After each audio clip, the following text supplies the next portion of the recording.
Allah yang tahu bagaimana perasaan aku sakit. Sakitnya perasaan aku ni. Siapa yang tahu? Siapa tahu? A few moments later. Assalamualaikum warahmatullahi wabarakatuh. Selamat pagi anak-anak. Gimana kabarnya hari ini, sehat? Alhamdulillah. Hari ini kita akan belajar tentang bunyi atau suara. Sebenarnya bunyi dan suara itu hampir sama, tapi ada sedikit perbedaan. Jadi semua suara adalah bunyi, tapi tidak semua suara itu bunyi. Misalnya suara kucing itu disebut suara. Kalau hanya bunyi seperti mengetuk meja atau pintu itu disebut bunyi, bukan suara. Ada bermacam-macam jenis bunyi. Ada bunyi benda buatan manusia, ada bunyi buatan alam, dan ada bunyi makhluk hidup. Bunyi hewan. Setiap hewan memiliki bunyi yang khas, seperti bunyi kucing, ayam, sapi,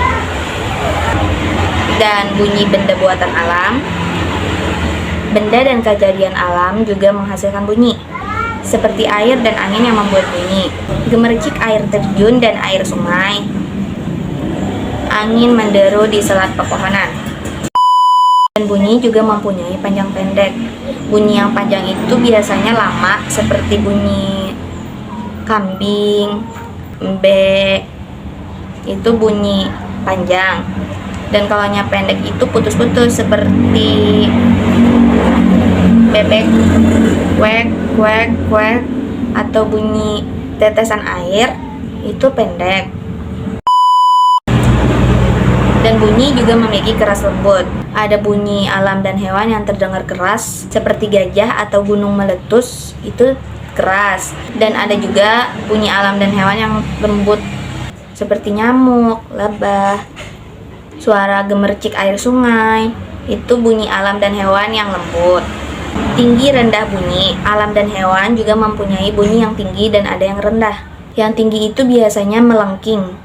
Contohnya seperti kelelawar atau angin kencang. Itu contoh bunyi yang tinggi. Dan contoh bunyi alam dan hewan yang rendah itu terdengar seperti menderu. Contohnya kerbau, ombak. Itu bunyi alam dan hewan yang rendah. Ada juga bunyi yang bisa keduanya. Kadang mempunyai bunyi yang tinggi dan kadang mempunyai bunyi yang rendah. Contohnya seperti burung. Kadang burung mempunyai suara yang tinggi dan kadang ada burung yang mempunyai suara rendah. Jadi bunyi alam dan hewan ada bermacam-macam. Bunyi alam bukan buatan manusia. Bunyi alam ada yang panjang dan pendek, bunyi alam ada yang keras dan lemah. Sampai di sini pelajaran dari Ibu. Salah hilaf. Sampai di sini. Sampai di sini pelajaran hari ini. Salah hilaf Ibu mohon maaf. Assalamualaikum warahmatullahi wabarakatuh. Teman-teman, terima kasih sudah menonton videonya.